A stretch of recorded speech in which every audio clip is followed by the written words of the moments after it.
and welcome to the second segment. I'm back again with the next set of topics for today's discussion. We begin with Absalom and Achitophel, a poem by John Dryden.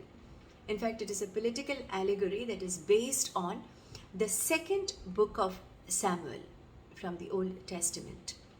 It deals with the political crisis during the reign of Charles II and the Exclusion Bill, which was introduced by the first Earl of Shaftesbury in order to support the ambition of the Duke of Monmouth. The Duke of Monmouth is the eldest illegitimate son of Charles II. So he wanted to replace the Duke of York, James, as Charles II's heir. The characters in the poem represent real people. Absalom represents the Duke of Monmouth, and Achitophel is the first Earl of Shaftesbury, Anthony Arthur Cooper. Absalom and Achitophel has a second part, and this was written by Nahum Tate, but not the entire poem. 200 lines of the second part was written by Dryden himself, and he has attacked his rivals, both political and literary rivals, Shadwell and Settle, in the second part of Absalom and Achitophel. The second topic for today is The Absentee. It is a title of a novel written by Maria Edgeworth. The name of the absentee landlord is Lord Clonbrony, and the protagonist of the novel is Lord Columber. It is a novel of Irish life. The third topic for today is the theatre of the absurd.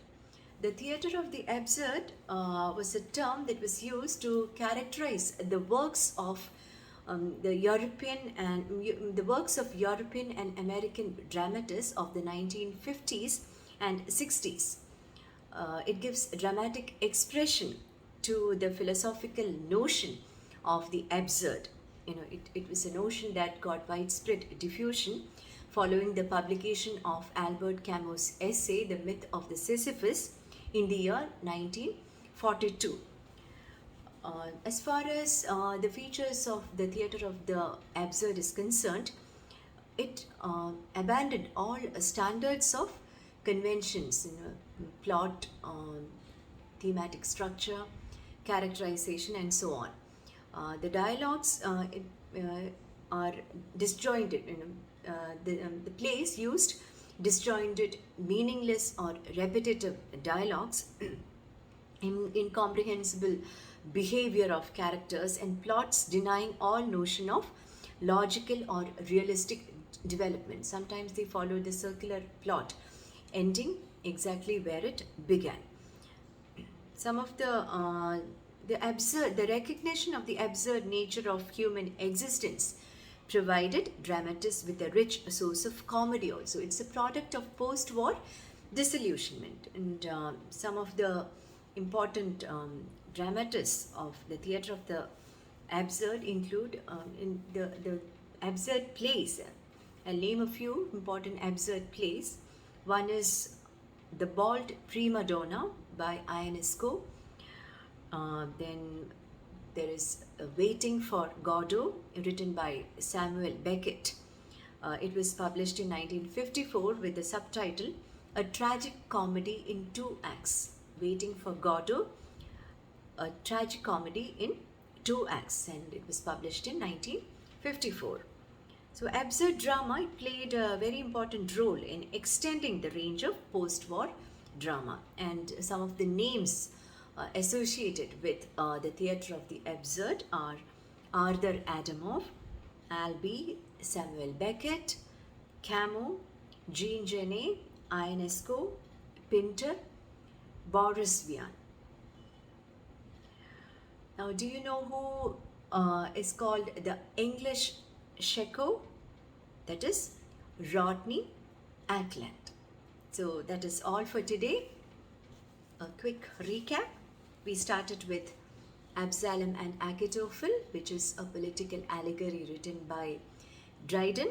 It deals with the political crisis during the reign of Charles II, and also the Exclusion Bill introduced by the Earl of Shaftesbury. The characters Absalom represents the Duke of Monmouth, and Achitophel is the Earl of Shaftesbury.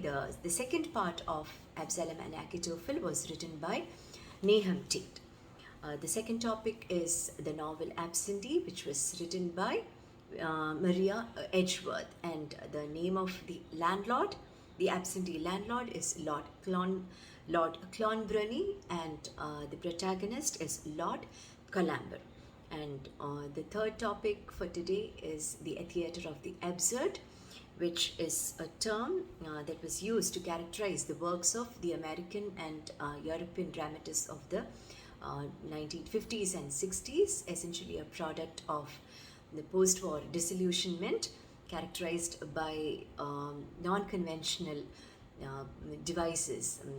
They jettisoned all conventional plot characterization and so on, and some of the names associated with the theatre of the absurd are Albee, Beckett, Camus, Jean Genet, Ionesco, Harold Pinter, Boris Vian. And last, the English Sheko is Rodney Ackland. So that is all for today. Thank you.